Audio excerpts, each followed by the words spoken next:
As we mentioned, the weather certainly cooperating for today's inauguration ceremony out at the State House. Governor McMaster taking the oath for another four-year term in office.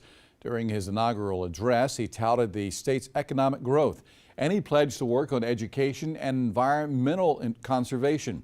He also promoted raising the minimum pay for teachers to $50,000 a year and freezing state college tuition. But it was his call to have more transparency in the election of judges that drew the most applause, with some Republican lawmakers standing up. Democrat Representative Justin Bamberg called McMaster's speech non-polarizing up until then. And I don't think the governor or anybody should undermine the integrity of the judiciary because they're upset that the judges didn't do what they wanted. The response, though, as a government is to make sure that our institutions are sound. And if people need more confidence, as the governor thinks, then we need to do what we can to make sure people have every reason to know that South Carolina is not Washington, D.C.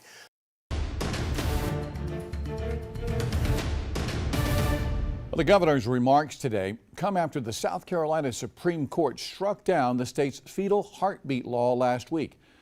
A 3-2 decision has now sparked discussion among Republican lawmakers about the selection of Supreme Court justices and whether or not they can change the process. News 19's Peyton Lewis has details on how something like this would happen and the impact it could have. Peyton, what did you find out? JR, in our state system, the legislature is in charge of selecting judges, and with Justice Kay Hearn retiring at the end of December, it's time for lawmakers to select a new judge to fill her seat in the state Supreme Court. But now Republican lawmakers are saying they want to shake up this selection process. Almost a week after the state Supreme Court's ruling, Governor McMaster mentioned something in his inaugural address that's been weighing on the minds of Republican lawmakers. We must also ensure that the public has confidence in whom and how we elect all of our judges, how we select our judges, by making the processes more transparent and accountable so that every South Carolinian, born and unborn, may enjoy life, liberty, and happiness. South Carolina Republican Party Chairman Drew McKissick says there have been rumblings of a need for change. There are a lot of folks that are talking about the need for some potential reform in that, whether or not that involves, the governor maybe potentially being able to nominate candidates and then have the legislature vote on them.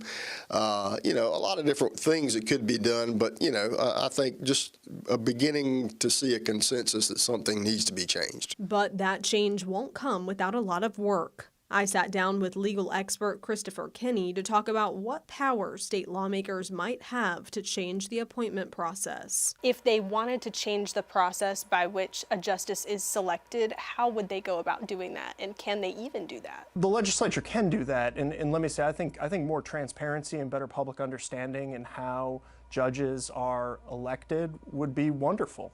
But that's not really what's happening here. So, again, you can, through constitutional amendment, change the way judges are elected, but that process would have to be put to the people as well. In the next 2 weeks, a new justice will be appointed to the South Carolina Supreme Court to take the place of retired Justice Kay Hearn. However, Kinney says lawmakers won't be able to change the process before her seat is filled. No, the General Assembly is going to elect a replacement for Justice Hearn, and I think it's important to understand what's happening here.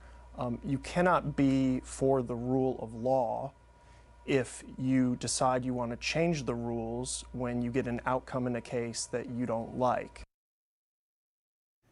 Along with Hearn, Chief Justice Donald Beatty's time is coming to a close as well, and only time will tell what the selection process will be for the new head of the state Supreme Court. Reporting in studio, Peyton Lewis, News 19 WLTX.